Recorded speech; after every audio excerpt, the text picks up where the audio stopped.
कहानी का शीर्षक है कन्यादान महादान।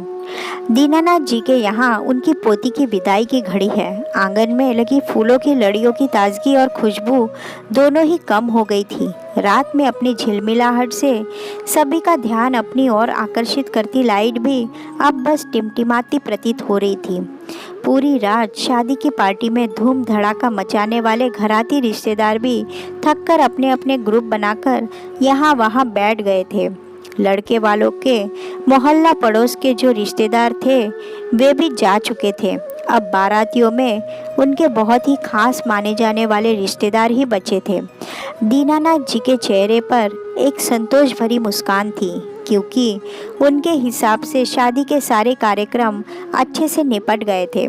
उन्होंने इस शादी में कोई कोर कसर नहीं छोड़ी थी। वैसे तो लड़के वालों की कोई मांग नहीं थी, फिर भी उन्होंने अपने मेहमानों की विदाई सोने या चांदी के सिक्कों से करने को कहा था और दीनानाथ जी ने इसे सहर्ष स्वीकार कर लिया था। करते भी क्यों नहीं, आखिर उनकी लाडली पोती जो थी परी, हाँ परी, यही नाम तो दिया था उसके माँ पापा ने। कितना खुश थे दीनानाथ जी के बेटे बहू जब परी का जन्म हुआ। उन दोनों का तो परिवार पूरा हो गया था परी के आने से। पर ये खुशी ज़्यादा दिन तक नहीं रही। उस दिन किसी ज़रूरी काम से दोनों अपनी 1 साल की बेटी को दादा दादी के पास छोड़कर गए, पर कभी लौट कर नहीं आए। एक कार दुर्घटना में दोनों ही भगवान को प्यारे हो गए। तब दीनानाथ और उनकी पत्नी ने ही अपनी पोती का लालन पालन किया। जब परी पढ़ लिख कर नौकरी करने लगी तो अनिकेत नाम का अच्छा लड़का देखकर उन्होंने परी के हाथ पीले कर दिए, क्योंकि दीनानाथ अब अपने जीवन की ढलती सांझ में परी का कन्यादान करके अपनी सारी जिम्मेदारियों से मुक्त होना चाहते हैं। दीनानाथ जी ने अपनी पोती के जाने के गम में बार बार गीली हो रही आंखें पोंछ रहे थे कि तभी लड़के के पिता ने दीनानाथ जी से अपने सगे रिश्तेदारों की विदाई करने को कहा। तो दीनानाथ जी ने जैसे सभी की विदाई चांदी के सिक्कों से की थी, वैसे ही उनकी भी करने लगे। तो वे गुस्से में अकड़ते हुए बोले, क्या दीनानाथ जी, आपने सारे बारातियों की विदाई चांदी के सिक्कों से की। मैंने कुछ नहीं कहा, पर कम से कम मेरे सगे रिश्तेदारों की विदाई तो सोने के सिक्कों से करते। आपने तो मेरे रिश्तेदारों के सामने मेरी नाक कटवा दी।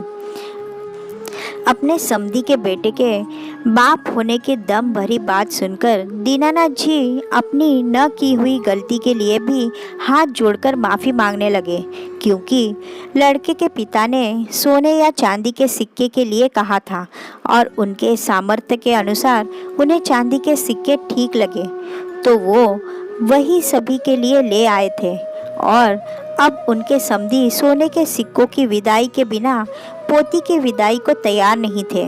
तभी थोड़ी दूर पर सबसे विदाई लेती परी की नज़र अपने दादाजी पर पड़ी, जिन्हें परी ने दूसरों के सामने हमेशा सर उठाकर शान से जीते देखा था।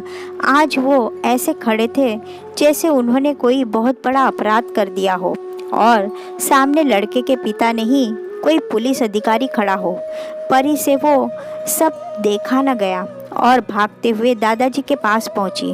उसे यूं भागता देख दूसरे कोने पर खड़ा परी का दूल्हा अनिकेत भी वहां पहुंच गया और बात को समझते हुए परी के बोलने से पहले ही बोला, क्या पापा जी, मैंने आपसे पहले ही मना किया था कि मैं अपनी बोली नहीं लगाऊंगा। मैं परी से शादी के लिए भी इसी बात पर तैयार हुआ था कि आप किसी भी प्रकार का दहेज नहीं लेंगे। फिर ये सब क्या है? बेटे की बात सुनकर उसके पिता तुनक कर बोले, तुम्हारे कहने से हमने दहेज तो नहीं मांगा, पर ये तो विदाई की बात है और लड़के का पिता होने के नाते ये हमारा अधिकार है। आखिर इन्होंने अपनी बेटी का कन्यादान किया है तो हमारा मान सम्मान करना इनका फर्ज है। नहीं पापा, ये सही नहीं है। आपने ही तो मुझे बचपन से सिखाया है कि लेने वाले से देने वाला हमेशा बड़ा होता है। तो आज परी के दादाजी ने मुझे सबसे बड़ा दान अपनी पोती का कन्यादान दिया है, इसलिए आप नहीं दादाजी यहाँ बड़े हुए। आपको तो उनका हाथ जोड़कर धन्यवाद करना चाहिए, पर आप तो उनका अपमान कर रहे हैं। अगर आपको अपने बेटे बहू से ज़्यादा सोने के सिक्कों की ज़रूरत है तो मैं परी की विदाई आपके साथ जाने के लिए करवाऊंगा ही नहीं। आप अपना मान सम्मान लेकर घर जाइए। मैं और परी यहाँ से कहीं और चले जाएंगे। अनिकेत की बात सुनकर उसके पिता की आंखों में आंसू आ गए, क्योंकि जो सीख बचपन में उन्होंने अपने बेटे को दी थी, आज वही सीख उनका बेटा उन्हें दे रहा था। और वो सही तो बोल रहा था। आखिर बेटी का परिवार अपने कलेजे के टुकड़े को दूसरों को सौंपता है और लड़के वाले उनका उपकार भी नहीं मानते, उल्टा उन पर ऐसे जताते हैं जैसे अपने बेटे से उनकी बेटी की शादी करके बहुत बड़ा एहसान किया हो। और इस दम के आगे वो ये भी नहीं देखते कि उनके सामने उनके पिता की उम्र का एक बुजुर्ग हाथ जोड़े खड़ा है। अपनी गलती का एहसास होते ही अनिकेत के पिता दीनानाथ जी के आगे हाथ जोड़कर बोले, मुझे माफ़ कर दीजिए समधी जी। जिस नज़रिए से आज मेरे बेटे ने कन्यादान का मतलब समझाया, उस नज़रिए से हमने कभी देखा ही नहीं था।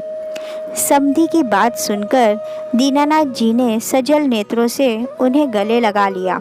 ये बातें और मिलाप देखकर वहाँ खड़े सभी लोगों की आंखें भीग गई। वही परी भी इतना समझदार जीवन साथी पाकर अपने आप को धन्य समझ रही थी। सखियों, मेरे कहने का मतलब सिर्फ इतना है कि लड़की वालों को कभी भी लड़के वाले अपने से छोटा न समझे। अगर उन्हें बड़ा नहीं समझ सकते तो अपने बराबर ही समझे और दोनों ही एक दूसरे का मान सम्मान बनाए रखें।